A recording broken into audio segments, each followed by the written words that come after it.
شو مال داوود بکلت ها پسی ترکای راغه پسی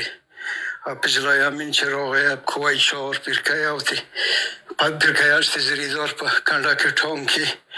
نو خبر دا دورو گره یدی مگو تاسی سایمان سب چه هر چه بغاک بیوکو لکده گالی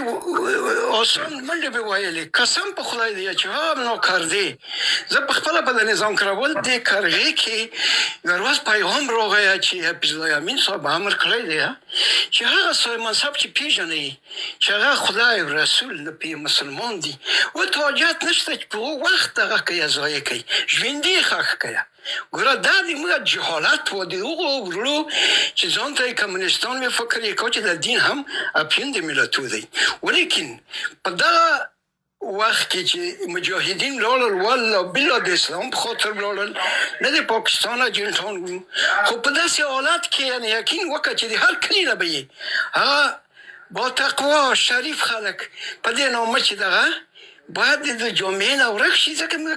کمونیزم نشو پیاده کولی د روسیانو در از آن بلکې د افغانانو هغه کمونیستان جاهل په کمونیزم ولیکن داس کورنۍ وکړ بیا دوهم اشغال راغی د امریکا اوس ګوره اسلام تمام خدای وپېژندل رب العالمین په قرآن عظیم شان کې وایي یا ایها الذین آمنوا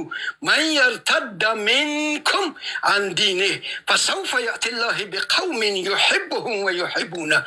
ذلة على المؤمنين أعزة على الكافرين يجاهدون في سبيل الله ولا يخافون لومة لائم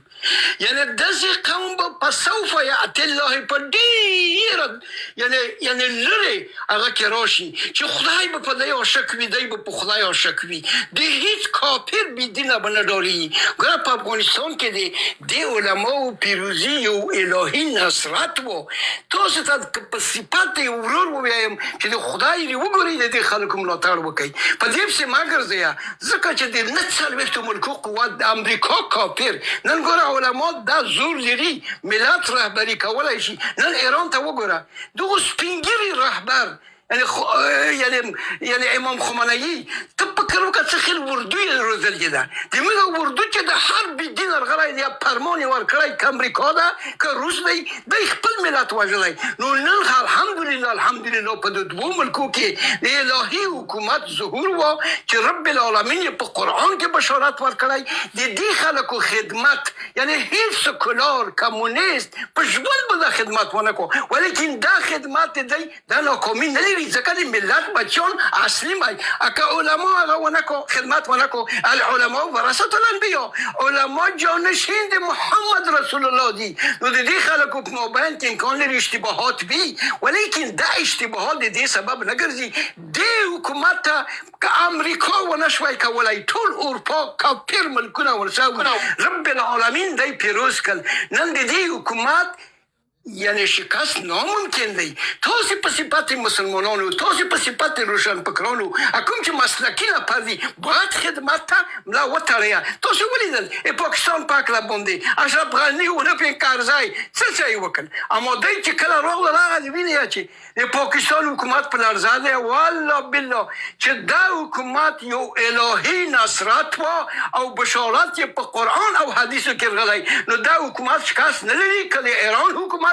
نن امریکا و اسرائیل تل ابیب و حیفا چه تیکا که دو عرب و دو سکولارستان و دو بیدین یعنی سلطانان نه هغه په خپله د دو خلکو غلامان دي نو باید د غلامۍ نه نن لاس واخلو باید د هغو خدای پیروانو ته یعنی صحیح ده امکان نویدید اشتباهات ولیدی موږ د انجونو مکتبو په هکله باندې زه په خپله والله هیڅ ځوری یم چې باید زر تر زره د خورانو پر مخ د علم دروازې خلاص کړو ځکه چې موږ وینو په همسایه بلکه نن هغه خورانه چې د پهباد تیارې ټولې زیادې مورب کارخانو کې ټول دی کار کو هیڅ ښځه بې سواده نه ده دې کار ته زی متوجه دي 90% د امارات یعنی مسئولین دې حد ته رسېدلي دي چې باید زر تر زره د خورانو پر مخ د مکتب دروازې خلاص شي. نور خو کار داسې روان دی چې یقین دی وشه که په تاریخ د افغانستان کې هغه خدمت چې نن طالبانو شروع کړی ځکه دا د دین دی. دا کله چې ملا خدمت ونه کړو یو سکولار بېدینه به وکړو یو کمونیست بېدینه به وکړو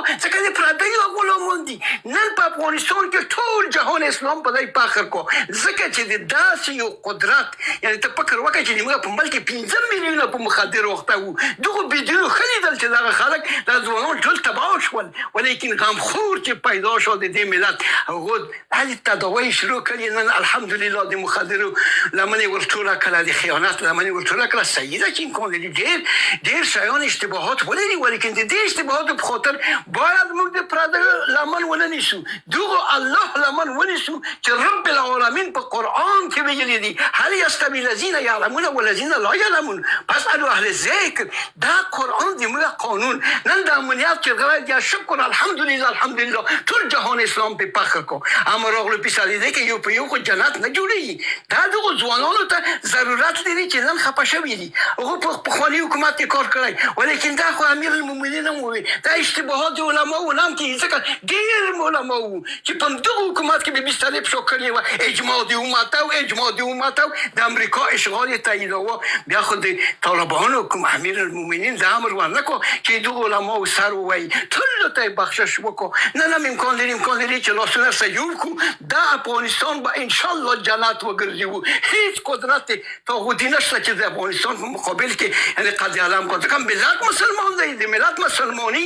دا چې په اسلام کم پوهېږي زیات پوهېږي ګوره همیش د علماو د خونه یعنې کوم ملک چې د په خپل افغانستان تعرض کړی خو د دغو علماو په رهبرۍ باندې د کفر مخه یې نیولې ده. نور هم وخت نه نیسم په الله سپارم. مننه حاجي صاحب الله دې خیر درکړي خیر اوسې کور آباد ژوندی اوسې کې. عمر صاحب ستاسو نوبت ده بیا به مدني صاحب وغږېږي. دا نوي دوستان چې څوک راغلي دي ورته هم ښه راغلاست وایم. مننه خان صاحب تاسو ته او ملکزي صاحب ته او زلان صاحب کلار او مدني صاحب ته ټولو ته ډېر زیات سلامونه. څوک چې زما غږ اوري هغې ته هم زما په سره پیارې موضوع خو لکه څنګه چې د سیال صاحب په دغه انځور کې لیکل شوي ده د شنګای سازمان کوم غړي د افغانستان د بشپړې غړیتوب مخالفت یې کړی دی او دا شور ډېر راځي کوي دا کم مایک دغه دی اوس هم صحیح شو نو د هغې مخالفت یې کړی دی. نو دا خو موږ پوهېږو چې دا همدغه پاکستان دی چې نه غواړي افغانستان د انزوا څخه راوځي او یو قوي هیواد او پیاوړی او په خپل ځان بسا هیواد جوړ شي. نو دې په خاطر باندې هغه همیشه زمونږ هیواد کې لاسوهنې کوي. مخکې کمرور هم ویل دا خبره حقیقت هم دی. ګوره د بټو په وخت کې چې هغه خپله ډېر آزاد خیال سړی و خو په هغه وخت کې دوی د رباني ډله او احمدشاه مسعود او ځینې نورې ډلې ویې وړلې په هغه وخت کې د سردار داود حکومت او دوی په هغه وخت کې د نظامي دغه دوی ته ټریننګونه ورکول چې به د راشي په افغانستان کې دغه خپل منځي جګړو دپاره لاره هواره کړي. نو هغوی غوښتل چې په افغانستان کې بین ارامي دا یو پرمختللی قوي سیاسي نظامي او اقتصادي هیواد باید جوړ نشي ځکه هغه یوه دغه چې لري ډار او دا ډار دا دی چې د افغانستان په ځمکه باندې جوړ هیواد دی او که چېرته افغانستان قوي کېږي او د ژوند سهولتونه د پاکستان څخه کېږي نو خپله به لر او بر پښتانه او د بلوچستان دغه ځمکه به د افغانستان سره بېرته یو ځای کېدل غواړي. نو دې په خاطر باندې هغوی دا لاسوهنه شروع کړې ده او هغه سیاستونه چې دي هغې شاته همدغه یو د پنجاب اسټبلشمنټ دی چې هغه نه بدلېږي. نور حکومتونه او څېرې مخې ته ځي راځي خو شاته هم هغه یو سیاست دی یوه سټریټیجي ده د افغانستان ورانول او دلته باید همیشه افغانان په خپل منځو کې په جګړه باندې اخته وي ځکه جګړه داسې یو شی دی چې هیوادونه پرمختګ ته نه پرېږدي نه زده کړو ته پرېږدي نه روغتیایي سیستمونه پکې ښه برابرېدلی شي. نو دې په خاطر باندې هغه هم دا یوه موخه لري یو هدف هم دا دی چې باید جګړه دوام وکړي او د دې لپاره هغوی هماغه یوه سټریټیجي ده په هغې په کار باندې اچولې ده د افغانانو په منځ کې نفاق پیدا کول او افغانان په خپلو میندو کې په جګړه باندې اخته کول. دلته چې هر حکومت یا نظام راځي نو د هغې په مقابل کې دوی نورې ډلې پیدا کوي. دا اوس افغانستان د استحکام طرف ته روان دی خو بیا هم دوی ځینې ډلې دي هغه په د پښتونخوا په ځینې سیمو بلوچستان کې روزي چې دغه اوسنی حکومت بیا کمزوری کړي او د لکه د دې په خپل فکر باندې او دغه کې خپل میندو کې دغه جګړه ورته بیا پیل کړي نو خو انشاءالله تعالی اوس یو کار ښه دی دغه ټول افغانان دغه ټولنیزو رسنیو ته لاره لري او په دې کې ډېر افغانان چې دي هغې ته لومړیتوب خپل هېواد لري او د خپل هېواد پرمختګونه او هلته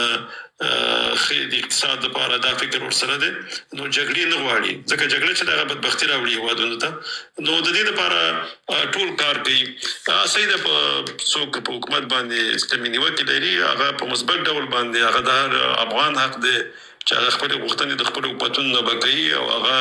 د دوی حق دی هغه خو به کېږي خو مګر دغه رقم دا ځینې ملګري چې دي په ځینو هېوادونو کې ناست دي او ځینې داسې خبرې کوي چې افغانان د جګړې طرف ته غواړي لکه څنګه چې د پاکستان بیانه ده او د پاکستان د اسټبلیشمنټ بیانیه ده هغه سره دوی پر مخ باندې وړي نو دغه چې دي دا د ورانکارانو سره یو ځای کېږي او دغه د پاکستان چې جوړ شوی دی دغه زموږ دغه ټول په دغه تاریخ کې چې دی داسې ډېر ضمیر خرڅ افغانان وو چې د افغانستان په ورانولو کې د هغوی لاس و د پردو د پنجاب په غېږ کې به ناست و بېرته بیا په افغانستان کې ورانکارۍ کوو لومړی ښه دلیل یې هغه د داود خان د وخت هغه مسله چې وه هغه ده بیا وروسته صحیح ده ځینې مشکلات مو ځکه روسان راغله هغه پکې زه نه یادوم چې وروسته بیا ځینې خلکو د خپله خاورې د ازادولو په خاطر باندې مبارزه کړې ده هغه پکې وباسو خو هغه هم د خپله ځینې افغانانو په نورو بیا خرج شوي دي دلته یې داسې خلک را دعوت کړي دي چې هغه پردي پاله وو په دغه هېواد باندې کې داسې غوښتل د هغې یوه بهرنۍ پالیسي او دغه سیاسي پالیسي د هغوی په لاس کې نو دې په خاطر باندې بیا ځینې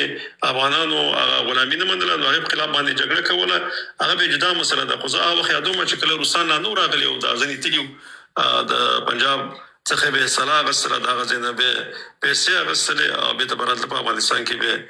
ورانکارۍ کوو خبرې ډېرې به وي خو زه به انشاءالله تعالی خپلې خبرې په همدې باندې پای ته ورسوم ځکه دغه نور ملګرو ته به هم نوبت ورکړو زه به یو څه وخت تاسې سره یم بیا یو څه کار لرم بیا باندې ځم ښه وخت ولرئ نو مدني صاحب که نوبت و خان صاحب خپله پوهېږي که یا بل چا ته نوبت ورکوي نو خان صاحب مایک تاسې ته پرېږدم یو دنیا مننه عمر صاحب الله دې عزتمنده لره زه یوه خبر کوم تا ویلې وه په حکومت